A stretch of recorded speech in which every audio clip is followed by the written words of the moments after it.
Cervejeiros e cervejeiras, tudo bom? Sejam bem-vindos a mais um vídeo do Com Cerveja. Hoje no nosso quadro Dicas de Estilo, eu trago para vocês a Black IPA, um estilo que tem crescido bastante, aí tem cada vez mais adeptos, algumas cervejarias artesanais começando a produzir cervejas nesse estilo, caseiros bastante frequência aí fazendo esse estilo. E o fato é que eu tenho percebido na maioria das cervejas desse estilo que eu tenho experimentado, que elas, de uma maneira geral, fogem um pouco o que preconiza o estilo, segundo aí o nosso guia, o BJCP, para estilo de cerveja.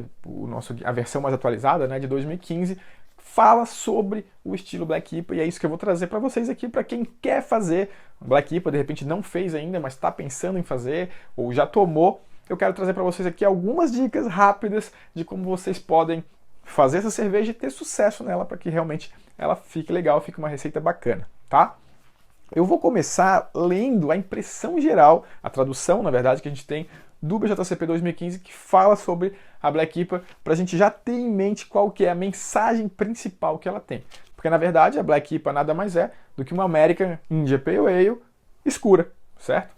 Negra, né? De marrom escuro até um preto. Então, basicamente é isso. Então, olha lá o que a impressão geral, a primeira coisa que a gente vê no guia do BJCP, quando a gente vai ler um pouquinho sobre esse estilo e pensar o que é essa cerveja, uma cerveja que você for fazer dentro desse estilo deve ter, tá? Olha lá, é uma cerveja com a secura, o balanço direcionado para o lúpulo e as características de uma American IPA, beleza? Só que de cor mais escura. Até aí nada demais. Mas o grande detalhe vem aqui agora. Mas sem sabores fortemente torrados ou queimados. O sabor dos maltes mais escuros é suave e de apoio, não um componente a mais do sabor.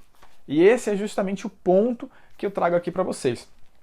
Grande parte das Black IPAs que eu tenho experimentado, a gente percebe claramente os maltes torrados, aquele sabor de maltes torrados, lembrando o chocolate amargo, o café, muitas vezes, roubando o sabor do lúpulo, tá? Uma cerveja IPA, ela tem o sabor de lúpulo pronunciado. A cerveja mais puxada para o lúpulo do que para o malte. Tem malte? Tem, claro. Mas a gente sente mais sabor de lúpulo. A gente sempre sente mais amargor de lúpulo. E não puxa para o malte. Então a gente tem a força pro lúpulo e menos para o malte. Basicamente é isso. E quando a gente introduz esses maltes escuros, a gente realça o sabor de malte, porque eles são fortes, eles se destacam mesmo.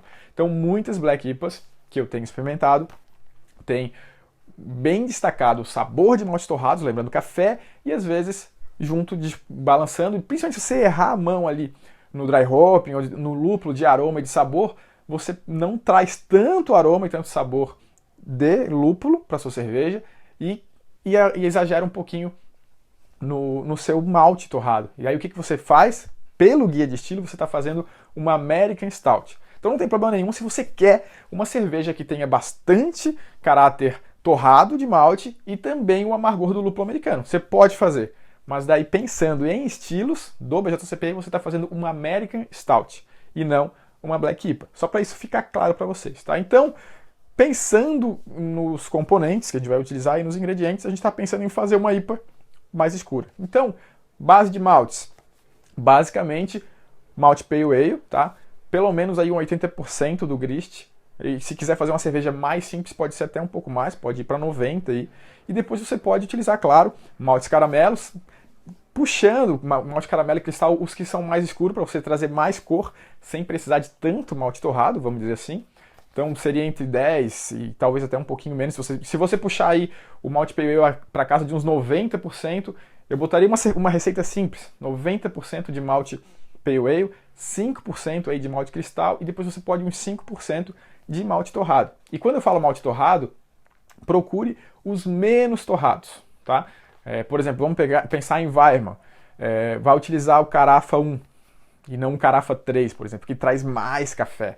Você pode, ou dependendo de qual marca que você está utilizando, vai para o malte chocolate. Pensa sempre no malte torrado que fala mais em chocolate e não em café. Isso já é um indicativo de que ele não tem uma torra tão forte.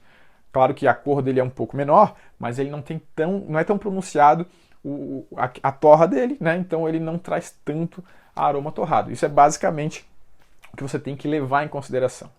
E aí entra uma questão, que eu vou dar aqui uma sacada para vocês, já que vocês querem uma cerveja escura, mas sem tanto caráter dos maltes escuros, é a gente não adicionar esses maltes escuros no começo da mostura junto com o grist de maltes.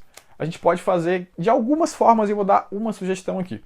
Uma é deixar para adicionar só no final da mostura, nos últimos 10, 15 minutos, tá? Outra é fazer separado, totalmente separado, fazer uma infusão. Essa infusão pode ser tanto a quente quanto a frio, mas eu vou dar sugestão para vocês aqui de fazer a frio, que é o que eu fiz e deu legal, tá? A infusão a quente seria basicamente você tirar esse grist de malte e fazer uma infusão, como se fosse uma abraçagem, na verdade, né? Ali na casa de 60, 70 graus por uns 10, 15 minutos. Aí você faz isso, vai filtrar e botar de volta para o seu mosto, tá? Basicamente é isso. Ou você pode fazer uma infusão a frio. Pega a quantidade de malte que você precisa. Eu diria que se você tiver uma receita pronta, bota uns 10, 20% a mais do que a receita previa, que você pode pecar um pouquinho, se fizer dessa forma, perder um pouquinho de cor. E de repente uma Black IPA ficar mais para uma brown em termos de cor. Também é fácil de errar, de não atingir a cor total fazendo por infusão. Mas você pode botar aí por infusão a quantidade de malte, então, 10, 20% a mais do que você está prevendo na receita, se você ajustou pelo software, ou se você tem uma receita pronta, e faz essa infusão a frio.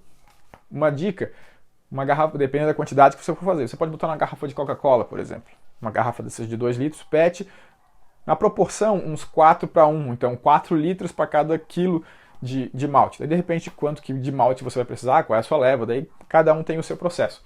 E você deixa aí de um dia para o outro, pelo menos. Tá? De um dia para o outro, 2 dias no máximo. Você pode filtrar, pode jogar isso direto na fervura. Ou, se você quiser, você também pode filtrar essa infusão que você fez separado.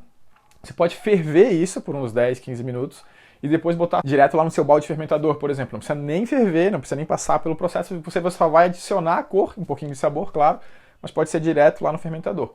Mas pode ser direto também, facilitaria. Se você estiver fazendo isso no mesmo momento, né?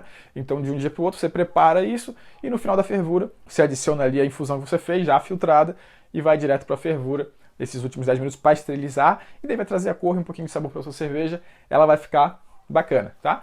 Levedura American Ale, bastante limpa, não puxa para leveduras mais esterificadas, também isso aí também vai dar um aspecto mais de uma stout, por exemplo, se você estiver trazendo uma levedura mais esterificada, com a cor que ela tem, então levedura limpa, ale, temperatura de fermentação na casa de 18 graus, você quer uma cerveja limpa, sem sabores, sem ésteres frutados e capricha no lúpulo, né? A gente quer que realce esse lúpulo, quando a gente está trazendo um pouquinho desse amargo e desse chocolate, e ele é só para trazer uma complexidade, mas não para roubar a cena, então a gente tem que exagerar ainda mais no lúpulo. Então lúpulo de sabor e de aroma pode caprichar, e eu indico, claro, fazer um dry hopping aí, eu diria, na média aí de 4 gramas por litro de lúpulo, para realmente puxar bem um aroma no final, para ficar aquele aroma de lúpulo fresco, para que a gente tenha uma cerveja que realmente o lúpulo seja o personagem principal. Acho que a grande sacada de alguém que faz uma Black IPA é enganar, vamos dizer assim, o consumidor.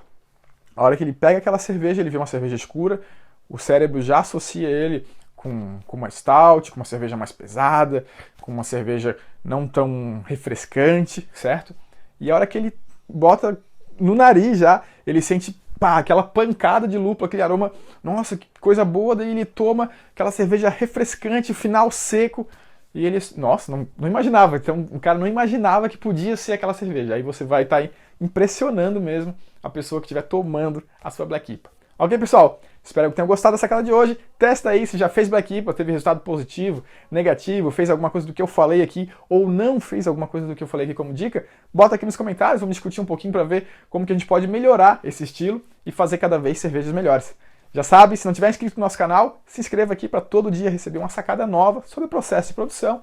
Deixe o seu curtir se você gostou. Um grande abraço e até amanhã no próximo vídeo. Tchau, tchau!